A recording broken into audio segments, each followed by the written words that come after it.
నేటి బాలలే రేపటి భావి భారత పౌరులు, సమాజ నిర్మాతలు, దేశగతిని మార్చే మార్గనిర్దేశకులు, ఉపాధి ప్రదాతలు. కానీ వీరిలో కొందరు చిన్న చిన్న సమస్యలకే అర్ధాంతరంగా తనువు చాలిస్తున్నారు.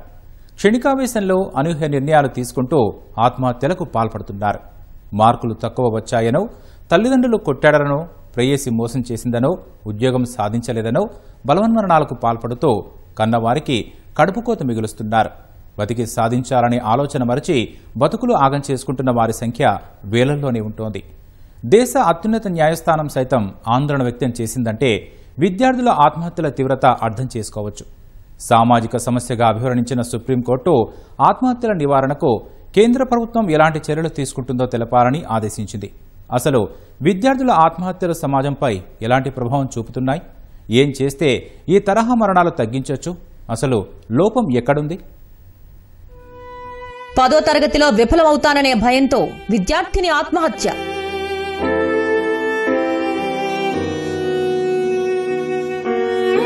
ఇంటర్లో ఫెయిల్ అయ్యానని ఉరేసుకున్న విద్యార్థి. నీట్ పరీక్షలో రాణించలేకపోయానని విద్యార్థి బలవన్మరణం.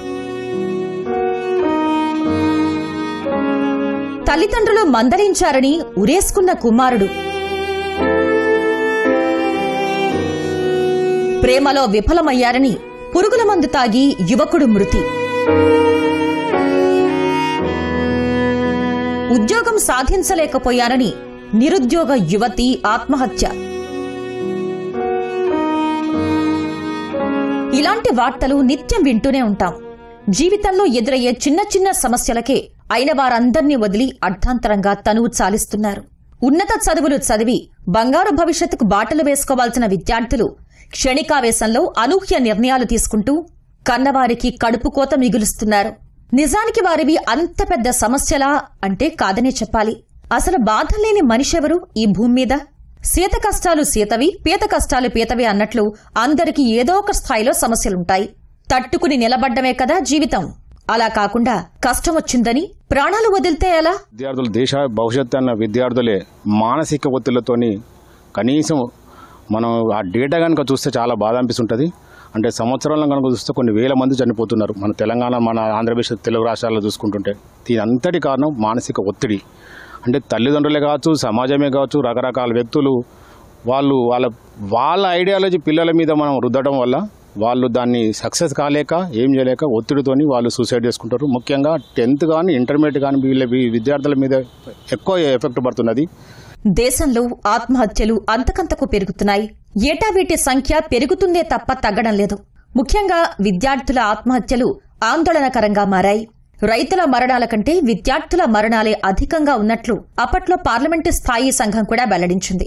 భావి భారత పౌరుల మరణాలు దేశ స్థితిగతులపై ప్రభావం చూపుతున్నాయి. ఇదే విషయం ఇప్పుడు సుప్రీంకోర్టు కూడా ప్రస్తావించింది. విద్యార్థుల ఆత్మహత్యలపై ఆందోళన వ్యక్తం చేసిన సీజేఐ డివై చంద్రచూడ్ దీనిని సామాజిక సమస్యగా పేర్కొన్నారు.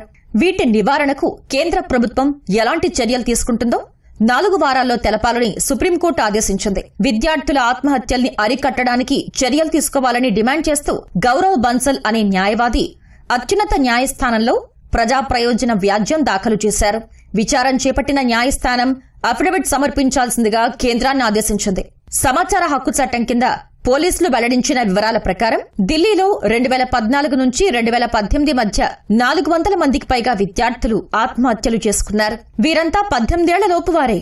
ఈ మధ్యకాలంలో సుప్రీంకోర్టు కూడా ఈ ఆత్మహత్యలపై ఒక జడ్జిమెంట్ ఇస్తూ ఇది సామాజిక కోణంలో చూడవలసిన అవసరం ఉందని, సామాజికంగా ప్రభుత్వాలు ఏం చర్యలు తీసుకుంటున్నాయి, వీటికి ఏం చేస్తున్నారని 4 వారాల్లో సమాధానం ఇవ్వమని కూడా ఈ మధ్యకాలంలో ఒక కేసులో జడ్జిమెంట్ ఇచ్చింది. అంతేకాకుండా ఆత్మహత్యల నివారణకు తగిన కాల్ సెంటర్స్ పెట్టడము, లేదా ఫ్రీ టెలిఫోనిక్ లైన్స్ అరేంజ్ చేయడము, విద్యార్థులలో ఆత్మస్థైర్యాన్ని పెంచే విధంగా, యువతలో ఆత్మ నిర్భరతను ఎక్కువయ్యే విధంగా కౌన్సిలింగ్ సెంటర్లు పెట్టడము, అలాగే అవగాహన శిబిరాలు పెట్టడం, కాలేజీల్లో కానివ్వండి, బయట కానివ్వండి, ఆత్మహత్య నివారణకు చేయవలసినటువంటి జాగ్రత్తలు ఏం తీసుకోవాలి వంటివి మానసిక వైద్య నిపుణుల ద్వారా తగిన సూచనలు కలగజేయడం వంటి సలహాలని ప్రభుత్వానికి ఇవ్వడం జరిగింది. అవి ఎంతవరకు వాటిని ఆచరణలో తేగలము, ఎంతవరకు దీనిని నివారించగలము అన్నది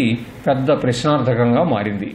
ఎన్సీఆర్బీ నివేదిక ప్రకారం 2017 నుంచి 2022 వరకు విద్యార్థుల ఆత్మహత్యలు 32% పెరిగాయి. 2019-2021 మధ్యకాలంలో దేశవ్యాప్తంగా 35,000 మందికి పైగా విద్యార్థులు ఆత్మహత్యకు పాల్పడ్డారు. అదే 2022లో 13,000 మందికి పైగా ప్రాణాలు వదిలారు. అందులో 1,123 మరణాలు 18 ఏళ్ల లోపు వారివే. 2022లోని ఆత్మహత్యల్లో విద్యార్థుల మరణాలు 7.6% ఉన్నాయి. పరీక్షల్లో విఫలమైనందుకు 12,095 మంది బలవన్ మరణాలకు పాల్పడినట్లు జాతీయ నేర గణాంకాల నివేదిక ప్రకటించింది. అధికంగా మహారాష్ట్రలో 378 మంది, మధ్యప్రదేశ్లో 277 మంది, జార్ఖండ్లో 174 మంది, కర్ణాటకలో 162 మంది, గుజరాత్లో 155 మంది మరణించారు.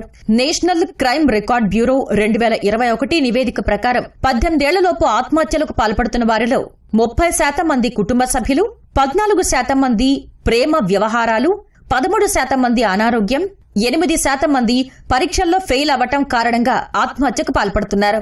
ఈ లెక్కన సగటున రోజుకు 5 మంది, ప్రతి 42 నిమిషాలకు ఓ విద్యార్థి ప్రాణం తీసుకుంటున్నారు. ఎక్కువ మంది విద్యార్థులు విద్యలో రాణించలేకపోతున్నాము అని తనువు చాలిస్తున్నారు. పరీక్షల్లో విఫలమైనప్పుడు తల్లిదండ్రులు ఏమంటారో అనే బాధతో, సమాజం చిన్నచూపు చూస్తుంది అనే భయంతో ఆత్మహత్యలకు పాల్పడుతున్నారు. తెలుగు రాష్ట్రాల్లో ఈ తరహా మరణాలు అధికంగానే ఉంటున్నాయి. ఆంధ్రప్రదేశ్లో 2014-2021 మధ్యకాలంలో విద్యార్థుల మరణాలు 57% పెరిగినట్లు ఎన్సీఆర్బీ నివేదిక తెలిపింది. 2014లో 333 మంది విద్యార్థులు బలిపీఠమెక్కగా 2021లో 523 మంది విద్యార్థులు ఆత్మహత్యలకు పాల్పడ్డారు. 2014-2021 మధ్య 8 ఏళ్లలో 3,115 మంది ప్రాణాలు కోల్పోయినట్లు జాతీయ నేర గణాంక నివేదిక పేర్కొంది. 2022లో తెలంగాణలో 543 మంది విద్యార్థులు బలవన్ మరణానికి పాల్పడ్డారు. విద్యార్థుల ఆత్మహత్యలకు సంబంధించి తెలంగాణ 11వ స్థానంలో ఉంది. మొదటి 3 స్థానాల్లో మహారాష్ట్ర, తమిళనాడు, మధ్యప్రదేశ్లో ఉన్నట్లు 2022 నివేదిక ప్రకటించింది. గతేడాది ఇంటర్ పరీక్షల ఫలితాలు వెలువడినప్పుడు దాదాపు 12 మంది విద్యార్థులు, ఈ ఏడాది కూడా ఒక్క రోజులోనే దాదాపు 7 మంది విద్యార్థులు ఆత్మహత్య చేసుకున్నారు. పలు ప్రవేశ పరీక్షలకు సన్నద్దమయ్యే విద్యార్థులు సైతం ఒత్తిడికి గురవడం సహా సీటు సాధించలేకపోయాము అనే కారణంతోనూ తనువు చాలిస్తున్నారు. నీట్, జేఈఈ పరీక్షల కోసం రాజస్థాన్, కోటాలో ప్రిపేర్ అయ్యే విద్యార్థుల మరణాలు ఏటికేడు పెరుగుతున్నాయి. కోటాలో 2023లో 26 మంది, 2020లో 15 మంది, 2019లో 18 మంది, 2018లో 20 మంది, 2017లో 7, 2016లో 17 మంది, 2015లో 18 మంది ఆత్మహత్య చేసుకున్నారు. జేఈఈకి సన్నద్దమయ్యే విద్యార్థుల మరణాలు ఏటా 10ల సంఖ్యలో నమోదవుతుంటాయి. కోటాలో విద్యార్థుల మరణాలపై దృష్టి సారించిన రాజస్థాన్ ప్రభుత్వం 2023లో ఉన్నత విద్యా కార్యదర్శి భవానీ సింగ్ నేతృత్వంలో 15 మందితో కమిటీ వేసింది. విద్యార్థుల మరణాలకు కారణాలు, అరికట్టే చర్యలపై ఈ కమిటీ పనిచేసింది. సాంకేతిక విద్యకు పేరుగాంచిన ప్రతిష్టాత్మక ఐఐటీల్లోనూ విద్యార్థుల మరణాలు ఆందోళన కలిగిస్తున్నాయి. 2005 నుంచి 2023 మధ్యకాలంలో 115 ఐఐటీఎన్లు ఆత్మహత్యకు పాల్పడినట్లు ఆర్టీఐ సమాచారం తెలిపింది.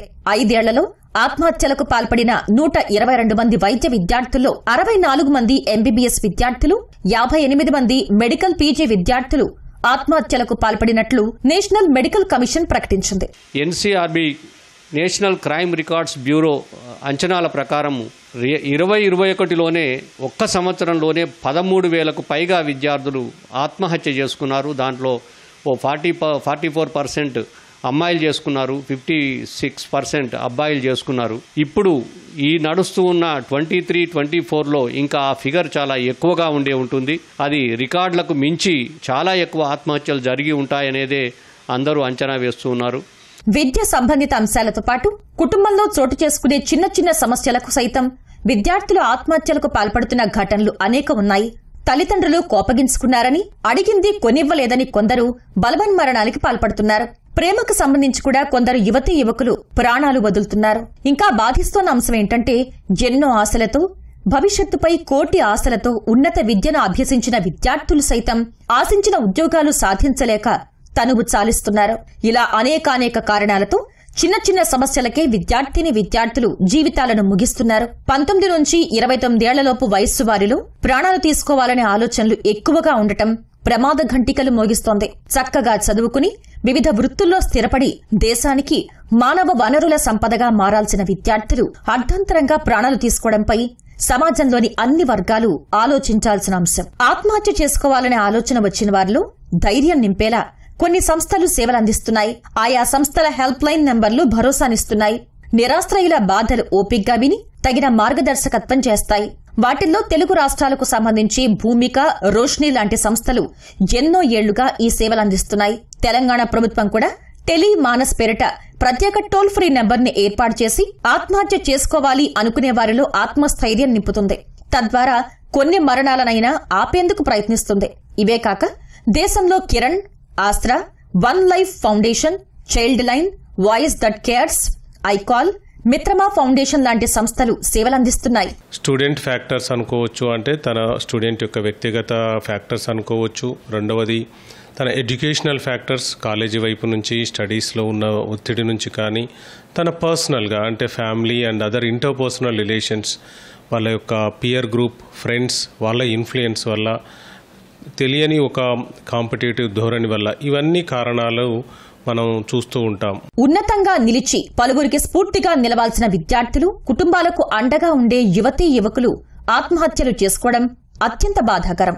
ఏదైనా సమస్య తలెత్తినప్పుడు ఓపిగ్గా ఆలోచించి పరిష్కారం వెతికి సమస్యలు జయించాలి తప్పితే ఆత్మహత్యల ఆలోచన రానివ్వద్దు.